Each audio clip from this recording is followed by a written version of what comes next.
მოგესალმებით. მე ვარ მაია მიქაბერიძე, საქართველოს პარლამენტის ეროვნული ბიბლიოთეკის თანამშრომელი.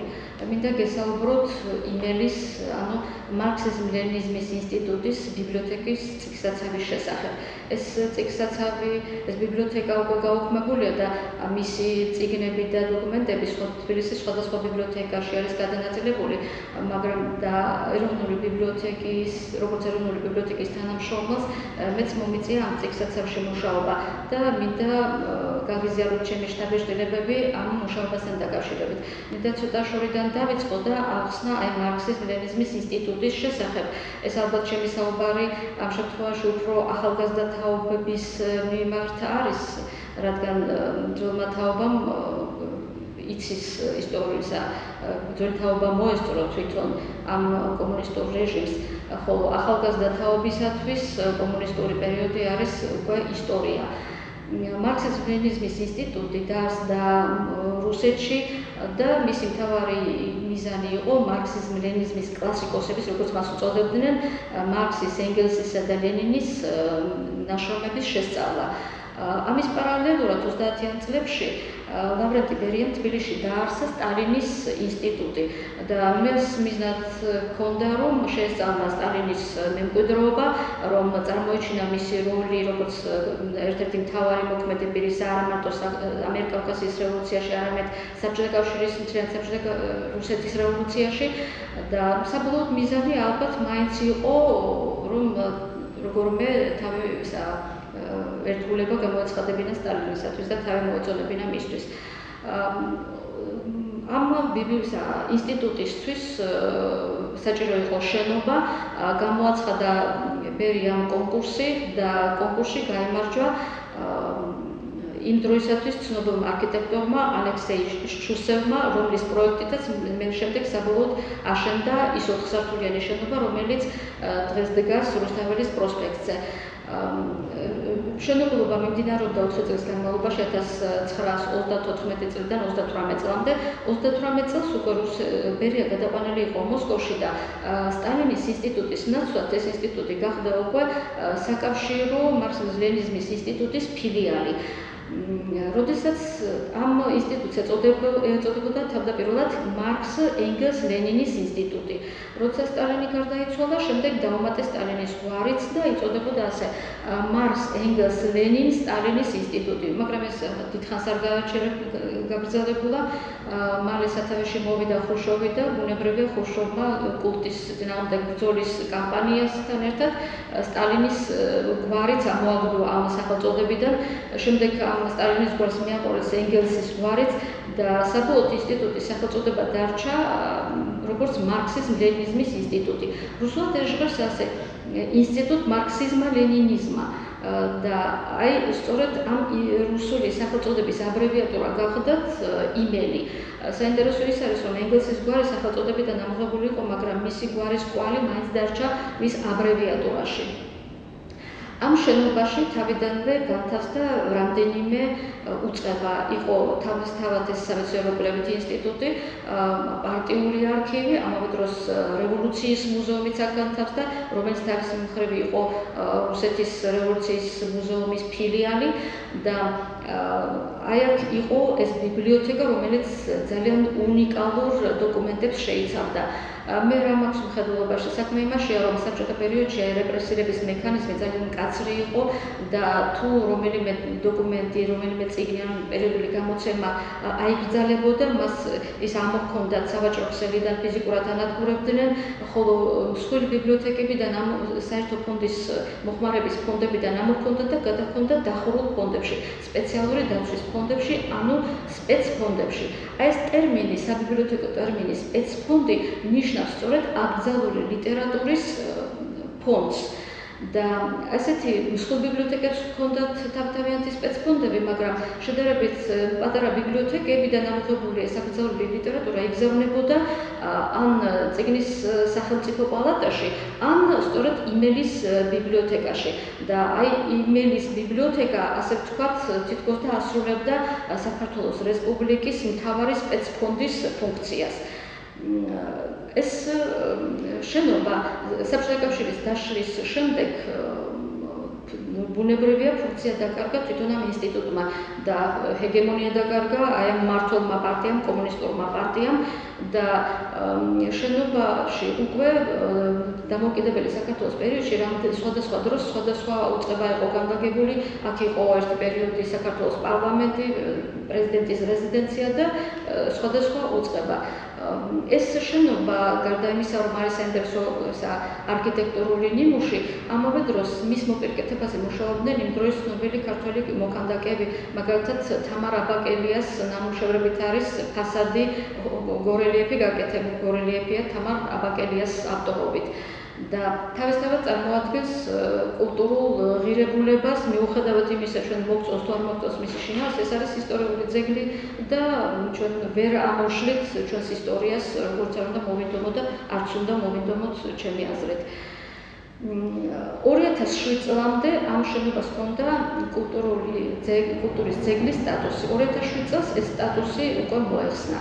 და გადაეცა შენობა კერძო კომპანიას, რომელმაც უკვე თავისი მიზნის შესაძლებლად დაიწყო შიდა რემონტი და გადაკეთება ამ შენობისა და დაიწყო შიდა დემონტაჟი. ბიბლიოთეკა დაექვემდებარა ეკონომიკის სამინისტროს, რომელმაც უკვე უფლება მისცა თბილისის რამდენიმე ბიბლიოთეკას, რომ ესარგებლათ ამ ბიბლიოთეკის წიგნსაცავით.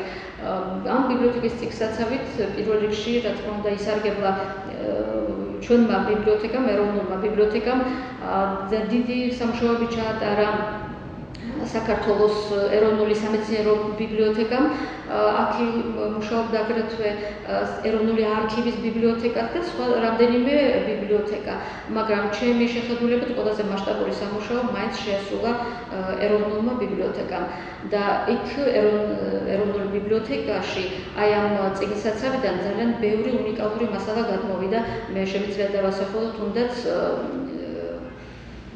ვიქტორ ჰიუგოს ავტოგრაფიანი წიგნი, გაზეთი 51 გრადუსის ფუტურისტული ორგანიზაცია 51 გრადუსის გაზეთი იყო, ერთადერთი ნომერი გამოვიდა და ბიბლიოგრაფიული იშვიათობა, ჟურნალი ხაშური S4 და მრავალი სხვა. ეროვნული ბიბლიოთეკიდან მუშაობას ხელმძღვანელობდა საბიბლიოთეკო რესურსების დეპარტამენტის დირექტორი ლევან თაქთაქიშვილი და მინდა გითხრათ ყოველგვარი გადაჭარბების გარეშე, რომ თუ რაიმე ძალიან ბევრი უნიკალური მასალა შემოვიდა და ამ მასშტაბით შემოვიდა ეროვნულ ბიბლიოთეკის ფონდებში, სწორედ ლევან თაქთაქიშვილის დამსახურება. მე რა მაქვს მხედველობაში, ჯერ თავისთავად ეს მიზანმიმართული და დაუღალავი შრომა ამ ადამიანისა და მე ჩვენ ვიხდებოდა პირდაპირ თაროებზე მუშაობა. ჩვენ წინასწარ შევადარეთ ჩვენი კატალოგები, იმელის ბიბლიოთეკის კატალოგებს.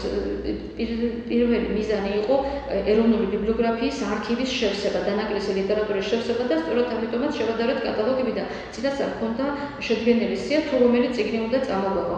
და მუშაობის პერიოდში, როდესაც მივედით თაროებამდე და შენახოს შიფრის მიხედვით ვეძებთ წიგნებს, ბევრი წიგნი არ აღმოჩნდა ადგილზე სამწუხაროდ. და ეს საერთოდ იყო არეული ბიბლიოთეკა, არეული წიგნსაცავი, ბევრი ისეთი წიგნი აღმოჩნდა, რომელიც კატალოგშიც არ იყო.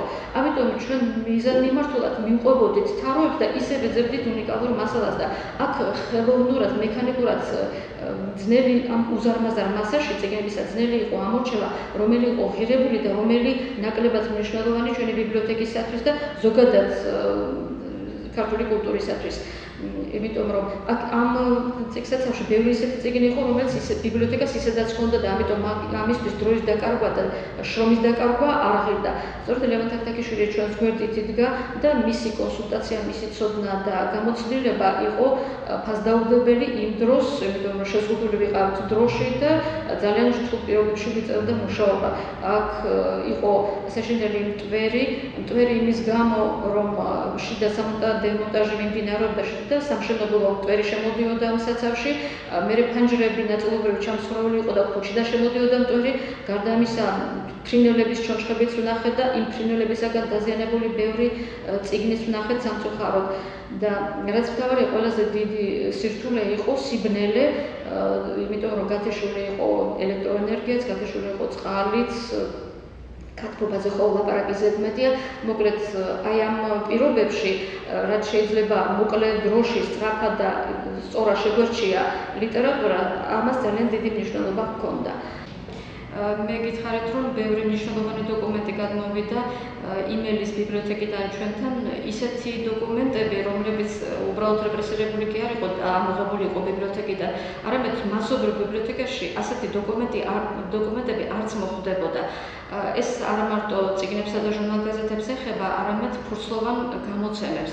ეს არის 21 წლის მოწოდებები, რევკომის დადგენილებები, დეკლარაციები და ასე შემდეგ. მე მინდა ახლა რამდენიმე ასეთი უნიკალური დოკუმენტი გაჩვენოთ. ერთ-ერთი არის ლორის აჯანყებული ლორის სარევოლუციო კომიტეტის მოწოდება საქართველოს მშრომელებს და მოწოდებას ქვია აჯანყება საქართველოში და საერთოდ მოუწოდებენ საქართველოს მოსახლეობას, რომ შეუერთდნენ აჯანყებულებს. ეს მეორე დოკუმენტი არის ძალიან საინტერესო დოკუმენტი, რომელსაც აწერია Зачем Красная армия пришла в Грузию? Იგი რატომ შემოვიდა წითელი არმია საქართველოში და ხელს აწევს მე-11 არმიის საველე პოლიტგანყოფილება. და აი თვითონ მე-11 არმიის ხელმძღვანელობა უხსნის საკუთარ ჯარისკაცებს თუ რატომ შემოვიდნენ დამოუკიდებელ ქვეყანაში და რატომ დაიპყრეს ის. და აი ამ ფურცელზე ისინი ეუბნებიან, რომ თითქოს საქართველომ დაარღვია შეთანხმება რუსეთთან და მოკლედ ეს დოკუმენტი სავსე არის ჩვეულებრივი რუსული დემაგოგიის მთელი ბუკეტი არის, რომელიც აი პუნქტებად არის ჩამოწერილი და რომ გადავხედე ამ დოკუმენტს გამახსენდა დღევანდელი ვითარება 100 წლის წინ შედგენილი დოკუმენტია და დიდად არაფრით განსხვავდება დღევანდელი რუსეთის ხელისუფლება 100 წლის წინანდელი საბჭოთა ხელისუფლებისაგან. ფაქტობრივად ერთი და იგივე საფუძველი აქვს მათ მიერ შედგენილ მათ აგრესიას საქართველოს მიმართ. მესამე დოკუმენტი ცოტა განსხვავებული ხასიათის არის. ეს არის 1902 წელს დაბეჭდილი ბროშურა, მაგრამ იმდენად თვითონ ბროშურა არ არის საინტერესო, რამდენადაც მასზე მიკრული ეს პატარა ფურცელია. ეს გახლავთ ნივთმტკიცება. ანუ ეს როდესაც ადამიანებს აპატიმრებდნენ, ჭხრებდნენ მათ ბინას და ასევე მათ პირად ბიბლიოთეკებსაც ამოწმებდნენ და რაც კი საეჭვოდა ესეთ ლიტერატურად მიაჩნდათ, რაც საეჭვო იყო მათი მხრიდან და ნივთმტკიცებად გამოდგებოდა, მათ ჩამოართმევდნენ ხოლმე. აი აქ არის სახელი და გვარი იმ ადამიანისა, ვისი ბინაც გაუჩხრიკათ, ვის დაუპატიმრებიათ, დაკითხვის ოქმიც არის და მეორე გვერდზე არის ბეჭედიც. აღსანიშნავია, როცა თავიდან შევედი ბიბლიოთეკის წიგნსაცავში, არც მიფიქრია, რომ ჯობდა ეს დამეფიქსირებინა, მხოლოდ გვიან მომაფიქრდა, რომ რაღაც გადავეღო და ამიტომ მხოლოდ ტელეფონის საშუალებით გადავიღე ის რამდენიმე კადრი, რომელიც მეგობრების რჩევით მინდა გაჩვენოთ და წინასწარ ბოდიშს ვიხდი ამ კადრების უხარისხობის გამო. შეიძლება ვინმესთვის საინტერესო აღმოჩნდეს ეს კადრები და მხოლოდ იმის გამო მინდა გაჩვენოთ იგი. ეს გახლავთ იმელის პირველი სართული, მისი დარბაზები და თქვენ აქ ხედავთ სვეტებს, რომელიც დემონტაჟის დროს, როგორც აღმოჩნდა, მოპირკეთებული იყო გაუქმებული საფლავის ქვებისაგან. და ეს ძალიან რთული და ძნელი აღსაქმელი იყო ჩვეულებრივი ადამიანისაგან. აქ თქვენ ახლა დაინახავთ საფლავის ქვას, მართალია თვითონ წარწერა ცოტა ძნელი გასარჩევია, მაგრამ მნიშვნელობა არ აქვს. ფაქტია, რომ ეს საფლავის ქვა არის. და აქ ამ დარბაზში უხვად იყო საფლავის ქვები და თითქოს სიმბოლურიც არის, რომ კომუნისტური პარტია ცოდვიანი პარტია იყო და ასეთი ცოდვიანი პარტიის იდეოლოგიის სამსახურში მყოფი შენობაც თითქოს აი ცოდვიან სვეტებზე იდგა. ეს არის მომდევნო მეორე სართული და ირგვლივ ჩანს სამშენებლო ნაგავი და აი ამ სართულისა და სართულს შორის თქვენ ხედავთ ნახრეტებია გაკეთებული. გახრეტილია იატაკიც და გახრეტილი არის ჭერიც. აი ეს არის ნახრეტი იატაკისა და ახლა დაინახავთ გახრეტილ ჭერს, როგორც ჩანს სართულიდან სართულს შორის სამშენებლო ნაგვის გადატანის და ჩამოცვლის ასეთი მეთოდი გამოუგონებიათ აი ამ ვინც დემონტაჟს აკეთებდა. ეს უკვე ავდივართ ზედა სართულზე მეოთხე სართულისაკენ, სადაც არის ბიბლიოთეკა წიგნსაცავი განთავსებული. თუ ხედავთ, თვითონ კიბეებიც ახალი ჩამომტრეულია, ეს სწორედ აი ამ დემონტაჟის დროს დაზიანდა კიბეებიც და კედლებიც. ეს საკმაოდ